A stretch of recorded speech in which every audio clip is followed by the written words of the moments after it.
Great. All right. Thank you all for joining our webinar this morning. We are here to talk about exporting U.S. produce from the southern U.S. to Canada and Europe. We have some exciting speakers with us today. FAF Export Marketing are our consultants based in the Netherlands, and they cover all of Europe for SUSTA. So they will be talking about exporting fresh produce to Europe, as well as some of the exciting events that we have coming up at the end of this year, as well as next year in Europe, that are just specifically for produce. And for Canada, we have Ron Lemaire. He's the president of the Canadian Produce Marketing Association, CPMA. All of you in the produce world know exactly what that is. And SUSTA is going to have a pavilion at CPMA in 2025. So we are excited to hear from Ron, who, really has his ear to the ground on all things produce in Canada. So let's get started with Europe. If you all would like to share your presentation, Roseanne and Inga.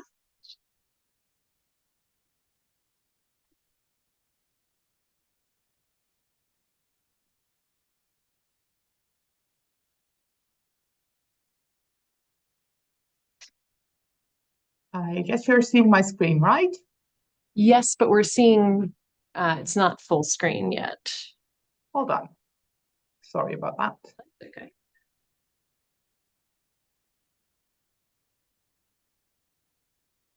Here we go.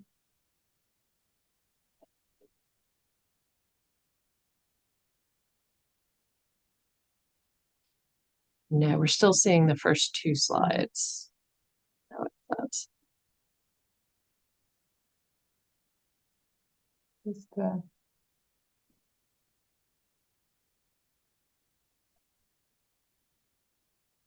sorry, that should work. Okay, there you go. I'm very sorry. Right. So let me go ahead introducing myself. My name is Inge, and I'm here together with my colleague Rosanne. She will be joining as well. Let's go to the first slide. So it will be easier just to explain a bit more about who we are. We have a dedicated team for SUSTA. You just saw Rosanne. Rosanne is the CEO, and she's the one of the in-market consultants. We have Anouk. Maybe you've seen her at one of the previous webinars. Of course, we have Victor, their senior advisor, and myself, Inge, and we're the dedicated team for SUSTA. And we are the in-market consultant for SUSTA for many, many years, I believe 17 or 18 years. So it's been quite a long time. Of course, 20 minutes is not that long to talk about Europe. Europe is quite extensive. So I'm hoping Rosanne will have to actually keep me on track that I'm not exceeding the 20 minutes. But I hope I will manage to provide you with some interesting information. And of course, if there are any questions, that will be later on, or you can contact us after this webinar during a presentation, virtual consultation. What we would like to discuss today is a little bit about the market overview of Europe, the trends, the market entry strategy, some tips, and some upcoming events. And the European market, I think that this is not new information, but we have about 51 countries in Europe. That's quite a big market. There's a lot of variation as well. We have about 530 million consumers. From those 51 countries, 27 countries are part of the European Union, which, as you might know, the United Kingdom was part of the EU as well. But they're not, of course, they're part of Europe, but not part of the EU anymore. We are one Europe, but we are very different. Even in the 27 EU member states, we have different languages. We're not all using the euro. That's only 20 countries actually from the 27. Our regulations, we have EU regulations, but per country, it's going to be different as well. There's other cultures, and basically we say that Northern Europe That's a bit they have similar cultures. The Southern Europe, West Europe, and the Central and Eastern Europe. But of course, there are a lot of variations as well. So we are one Europe, we are one EU, 27 countries, but there is a lot of differences there as well, which you will notice when you start doing business with them. With us, I should say, with Europe. Now, why should you do business with Europe? Now, Europe is a very mature and diverse market, a very stable market. We have trading relationships with the US for many, many, many years. So we know what we're doing. It's not the first time. There's a huge potential for US products. Of course, I'm going to talk to you about that in the next slide. We do have products, we grow products, some of the products as well in Europe, but it's not year round. So there is a demand for products year round, because actually that's what the trend nowadays is, that we want products year round, not only when it's seasonal. I know it's better that it's seasonal, but this is people, they would like to have it throughout the year. What's important as well with the EU, it's one customs zone. So once you are in one of the EU countries, it's a free transportation of goods. So it's also very important to, but I will discuss that later, to focus on one country or two countries and then to expand from there. Well, the Netherlands, where we are actually based in the Netherlands, it's a tiny country. I think you can compare it more or less with the state of Maryland. I believe it's a little bit bigger.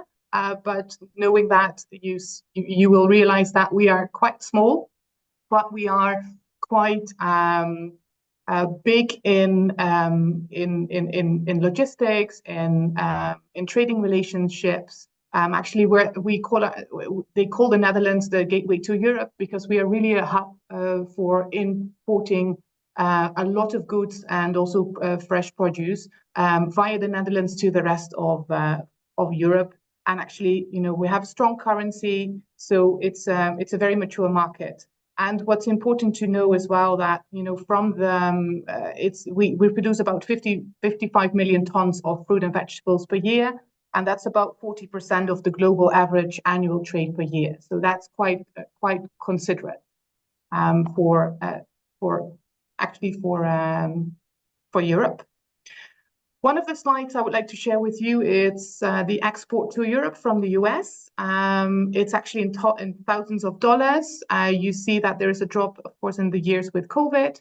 But what I just said, that the Netherlands is the hub for Europe, that reflects in this top 5 as well for fresh vegetables and fresh fruit. We're ranked quite high.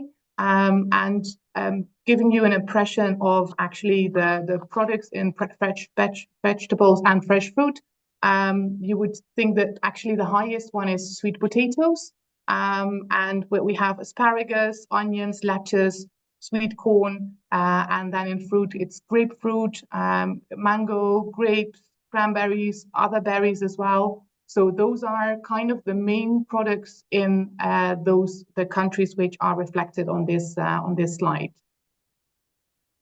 And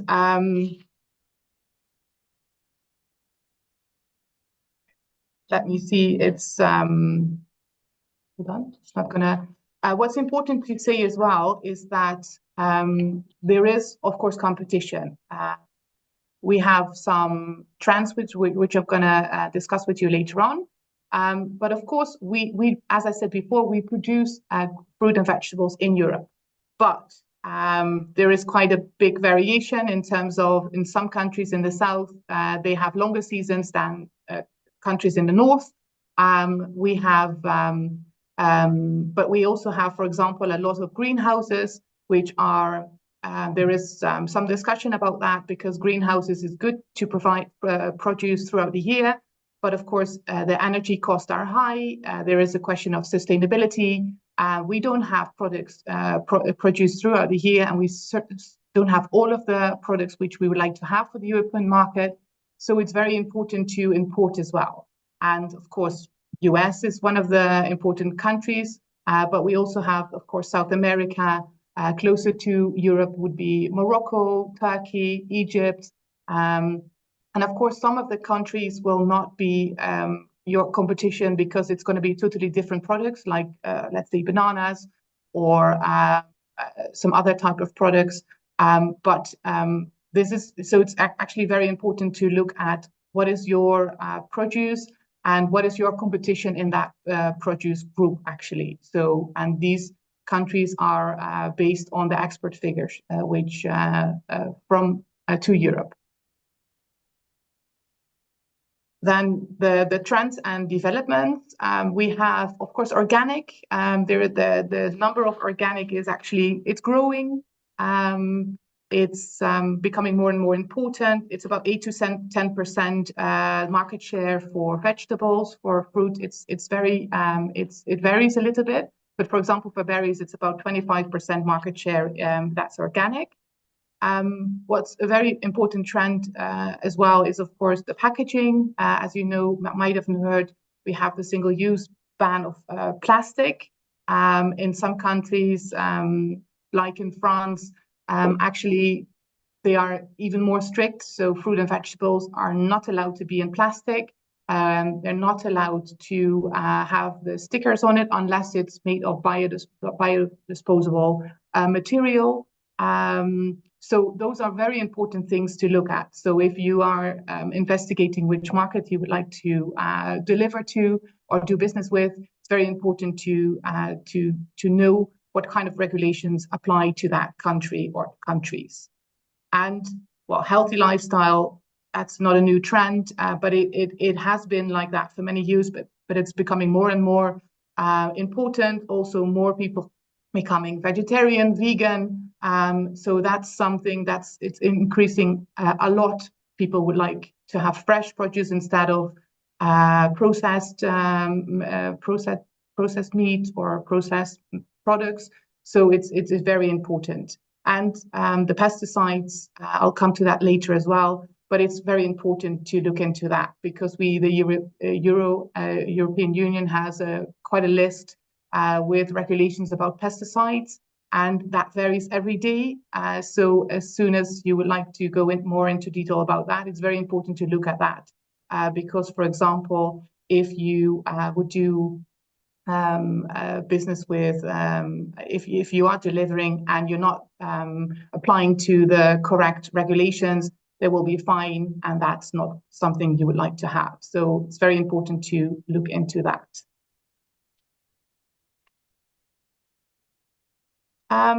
Then a few things about the European market, which might be different, a little bit different than it's going to be a little bit different than the US market. We have quite a big share of retail, which are supermarkets, which are hypermarkets or specialty shops. Food service, so that might be wholesalers. So, for example, wholesalers, they're delivering to restaurants, to catering, of course, online. Then you have the processed products like cut vegetables, cut fruit, and everything. So there's quite a big variation. What's important that we have a very short supply chain. So actually, we go from producer to importer to retailer of food service. So we're not using agents. Retailers are hardly importing directly, but there's no middleman. It usually goes directly, actually, from what I said before, the producer to the importer to the retailer or to the food service. So actually, your route will look a bit like that. From the American States, you will ship your products. They will arrive in the port or at the airport, but let's say in the port. The containers need to be scanned quickly because the products they need to be delivered to the end consumer quite fast. Excuse me. Then it's going to be transported to the importer. It's going to be stored there. It's going to be shipped to. They will deliver it to their customer, and of course, then it's going to be the end consumer. So this is how your road to Europe will actually look like. But it goes without saying that quality is important. So we have certain standards, especially for certain products. They need to apply to certain standards, like, for example, a certain class with apples. They're actually there are certain classes applied to the number of quality. We are using metrics. We're not fans of GMO. Is not something we do actually in Europe, or which we would like to have in Europe at the moment. We are dealing in metrics, so that's very important. We don't really do anything with pounds and ounces, so be aware that when you do business with Europe, that it's going to be in metrics. Also, in terms of transportation, we are using Euro pallets, not American pallets. American pallets are bigger, they're heavier, and the forklifts are usually not compatible, the ones we're using in the Netherlands, so that's quite important to know. Labeling, packaging, that's something very important to investigate. And two things I would like to highlight, which are long-term relationships and certification, which I'm going to share with you now. What's important to know is that the European buyer would like a long-term relationship. So it's not going to be, I need one container for next week or in 2 weeks. Well, next week is not really realistic because it takes 10 to 12 days to get it here. But we're looking for long-term relationships. So long-term rather than short-term, larger quantities over a longer period of time. So let's say not one container, but 4 or 5 or 6 or 7 per week over a longer period of time. Also important to determine your supply window. So, for example, to investigate which of your produce would be suitable for which market. When a certain like vegetable, fruit is not available in a European market. So to really investigate and to make sure that you select the right ones, and also make very good clear and agreements with them, so that there's not going to be any misunderstanding. So it's very transparent. People, the Europeans would really like clear appointments, and also that you stick to them. So once you have an appointment, you just deliver upon that appointment. So that's actually very important. And of course, certification. Most of these certifications are not compulsory. The Global Gap, I'm sure that you've heard of that. It is something quite important. So if you would like to do business with European retailers, once again, it's not compulsory, but we would highly recommend it because it's something which is used quite a lot. It shows that you're applying to the regulations which we would like to have. So this is something to really look into. There's other ones which might be more local, for example, for the UK market, or more for the French market. So just look into the certification which you will need for the market you would like to deliver to or do business with. And also what's important, of course, you don't need to do business in euro. The dollar is a very well-known, no, not well-established, let's say, currency. We don't mind doing business in euro, in dollars, but bear in mind that there is an exchange rate, and the price of what we get might be different. So just by showing that in the slide, for example, one container of sweet potatoes on October 4th, 2023, which is value of $33,000, is about 31,000 euros. And a little less than a year later, it could be about $1,300 less in value, which means the importer would need to pay extra for that. So that's something they always need to take into consideration. So not a problem to do business in dollars, but keep into mind that there will be a fluctuation of currency, and they would have to keep that in mind with the determination of price. And in short, because I think I'm going to the end, I just have a few minutes left. It's very important to investigate, to evaluate, to focus, and to be prepared. So what I said before is investigate your supply window, your potential markets, your specification sheets, make sure it's in metric, focus on certain countries. So not starting with 10 countries, start with 1 or maybe 2. check your competition for your produce, what your competition is doing in terms of payment, delivery, transportation. So these are all very important things to take into consideration. And of course, there's much more to say about that, but we don't have that much time.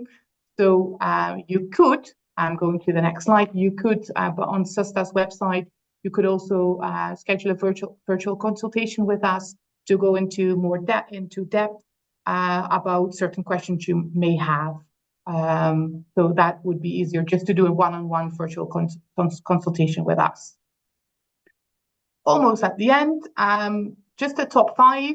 This is a bit too much text, but you will get it, so you don't need to memorize it or to take pictures of it, so not to worry about that. Just stay updated to the European market, so get more insights, maybe register to some newsletters, see what the prices are doing, see what the trends are in the European market, and these are quite important websites to check. What I said also before about the window, just really check your markets, check the availability of the products, check the terms, check the prices to see where you are. Are you compatible? Are you profitable? Are you profitable to the European market? And also join one of SUSTA's events, for example, trade missions or trade shows to get to know new buyers and check the game reports. So there's a lot of different things which you could do. And ending with this one, I'm almost within 20 minutes, so I'm good. I'm very proud of myself. We have the upcoming events, which is the SUSTA Inbound Produce Trade Mission, which is going to be in October, to Tampa and to Atlanta, and it would be great to have you on board there, and that would be an excellent chance for you to meet European buyers, but also Canadian buyers, but I'm sure my Canadian colleagues are going to talk about that later. If there's any questions about that, please get in touch with SUSTA or get in touch with us about if you would like more information about the buyers. We would be happy to share a bit more information about that. And we have the Fruit Logistica, which is actually world's most important trade show B2B for the fresh produce. We actually also have SUSTA Pavilion, and we have a chef which is making actually some nice dishes prepared with the products of the exposer now I forgot the name of our participants, of actually the companies which are going to be present, which have their booth. The products which they are promoting will be used actually by the chef to make some nice dishes and to sample those to the visitors, because it's very important, of course, to know how your products could be used, but also how it tastes, because tasting is always very important. And of course, if you would like to know more, would like to have more information, do get in touch. I hope I have not talked too fast and it was clear. If not, once again, if you have questions, we can answer those later after Canada, or get in touch with us. So that's it for now. Thank you very much. Great. Thank you so much, Inga. Very interesting, and yes, within the time frame, which I know is hard. It's a lot of information to go through, but very informative and exciting things happening in Europe. And now we will hand it over to Ron Lemaire, the president of CPMA, to talk about the Canadian market. Thank you, and thanks for the invitation today. Let me just share my screen. And I hope everyone can see that. Wonderful. So I want to take some time to explain a little bit about the Canadian market. I know many of you will already have an understanding of opportunities in Canada, but I want to expand a little bit further on that. And what's going to be interesting is there are some actual similarities to what you just heard regarding Europe, and also ensuring you're doing your due diligence when selling into Canada. The great thing about the Canadian market is we are the US's largest market, with well over 50% of the fresh fruit and vegetables sold in exports sold to Canada.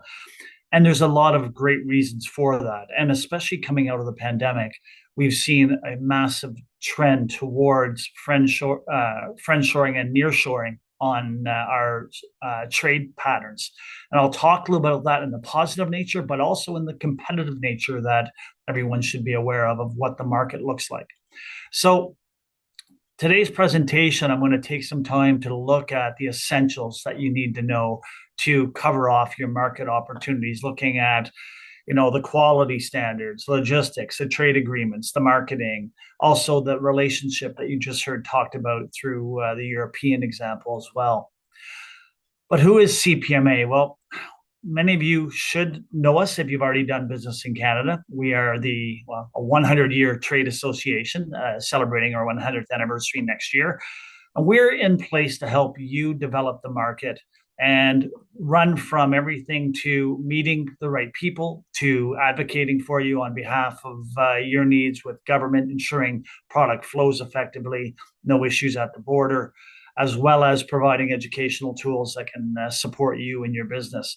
Most importantly, I think you've heard about labeling is a labeling service we have to making sure your label is legal for the Canadian market, but I'll talk a little bit further about that later. So let's dive right into it. So I talked about Canada being the US's largest market for fruit and vegetables. And there's a lot of great reasons for that. And the first is our USMCA benefits and the free trade agreement that we have in place.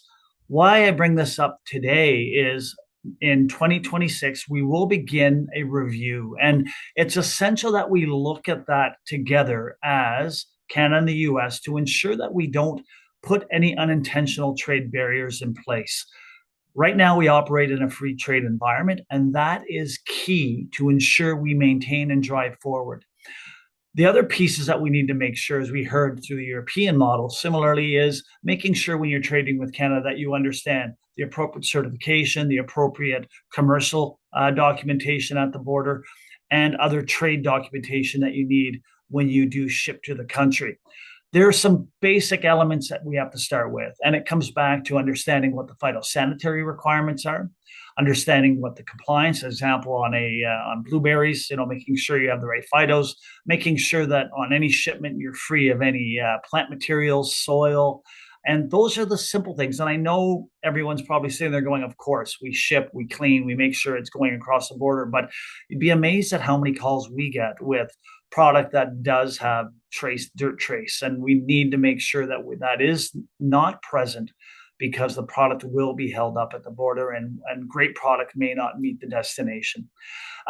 Who are the key groups? Well, the Canadian Food Inspection Agency in Canada is the primary agency that does look at plant health and ensures that product coming into the country are, through testing, free of any pesticide residues, ensures the labeling is meeting the Canadian labeling requirements, as well as food safety requirements. And we all understand, some of the issues we've seen in California on romaine and some of the import requirements now on romaine when we hit the season is a good example of how we have to make sure we safeguard those strategies to make sure we continue the easy flow of product into the country.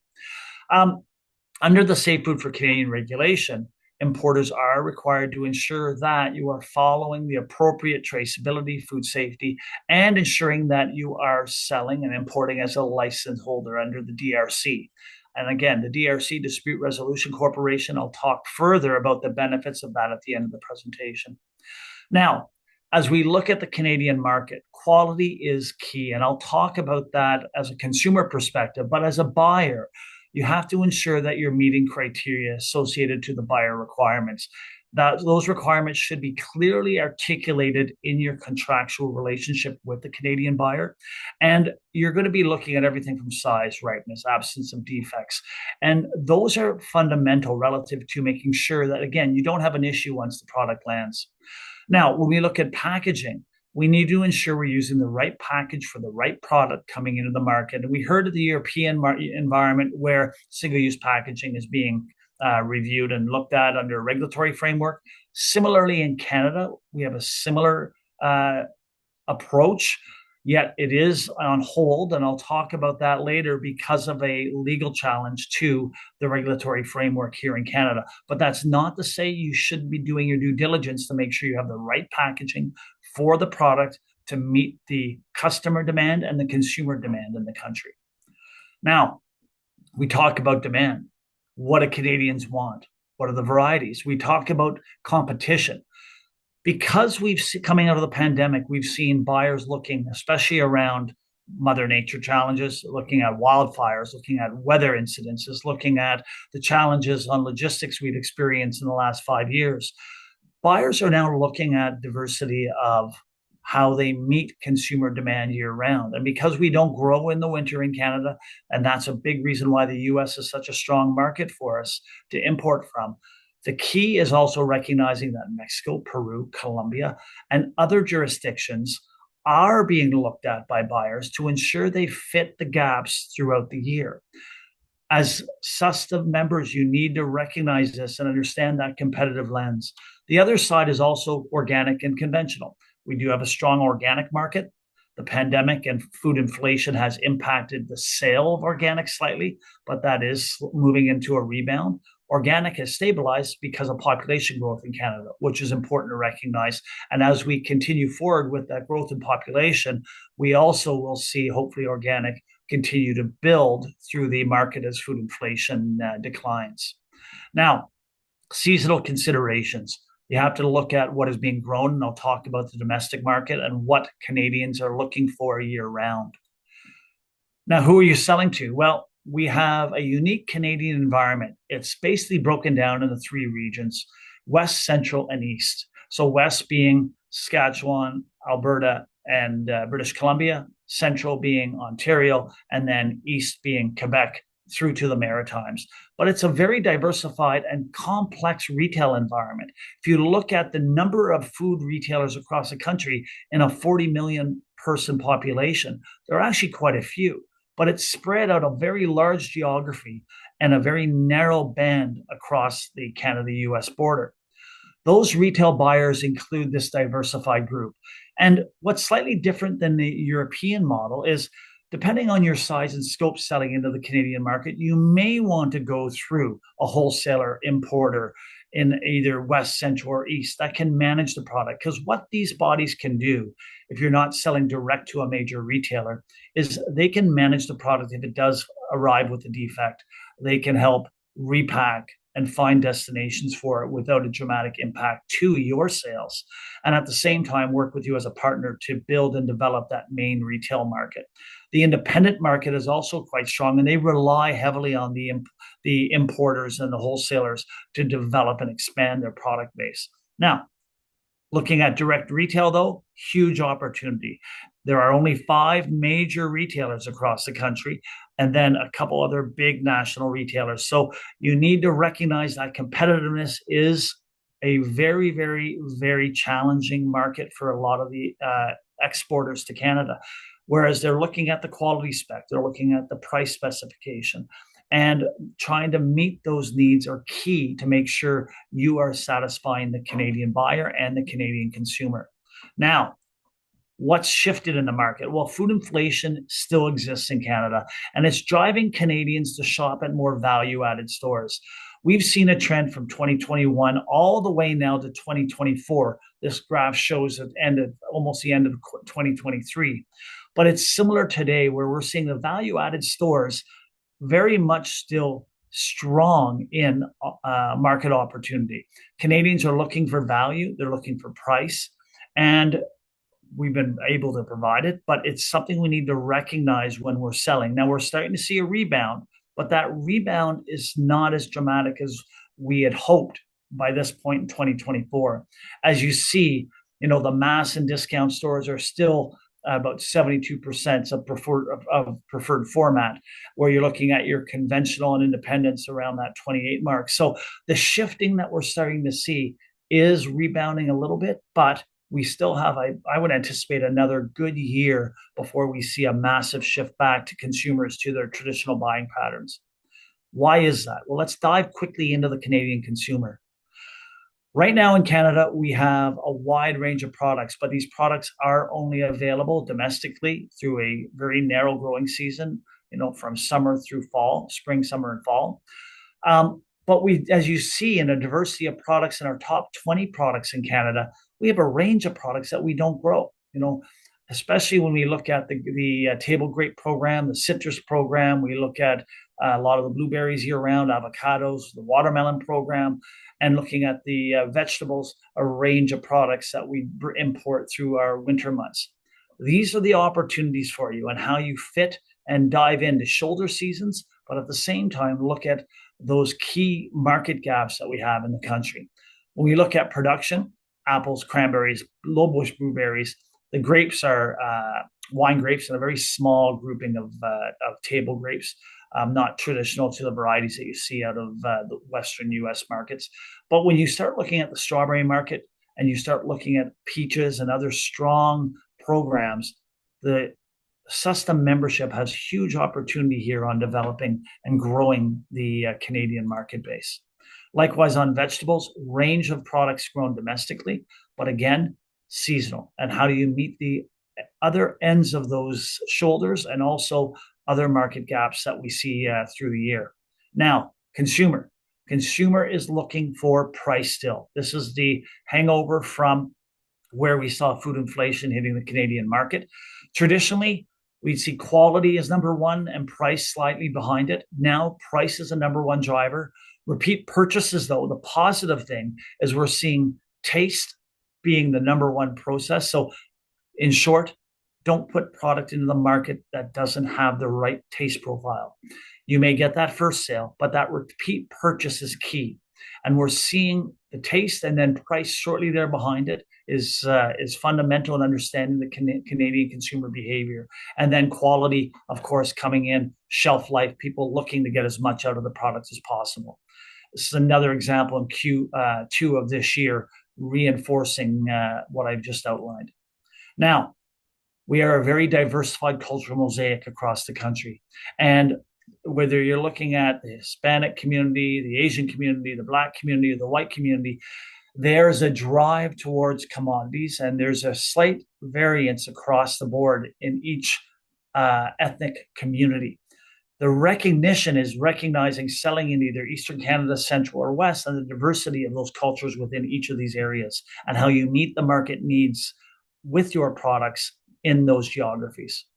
Now, we sell commodities, but branding is key. Canadian consumers are looking to brand, especially when you're driving your message through social media and making sure Canadians know the quality, they know the safety, they know the opportunity to understand where their product came from.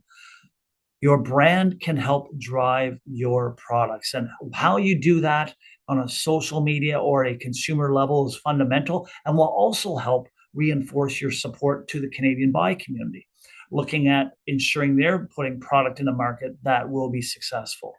Now, the other piece mentioned about trade shows, make sure you're part of the shows in Canada. CPMA is the largest and only national convention and trade show. I'll highlight the April 8th to 10th dates at the end of where SUSTA does have a pavilion. Now, 6 minutes ago, and I know everyone's concerned about where sustainability is.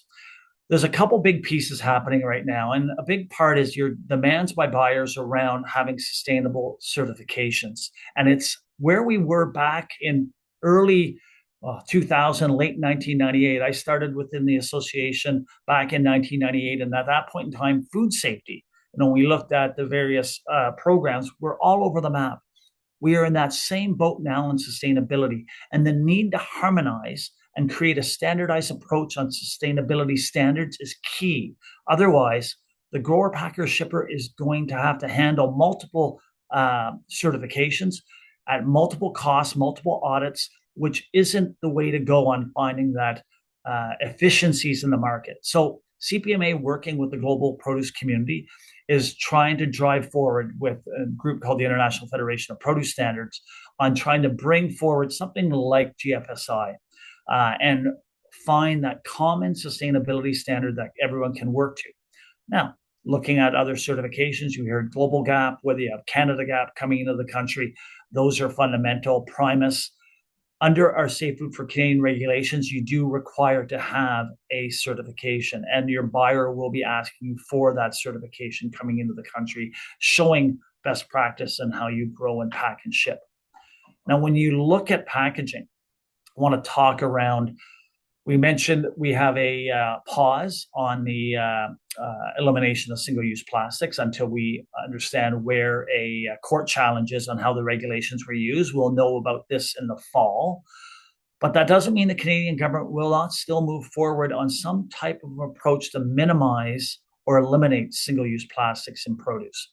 We're working very closely with the Prime Minister's office and the Minister of Environment's office to come up with a pragmatic approach, and we're very confident we will do so.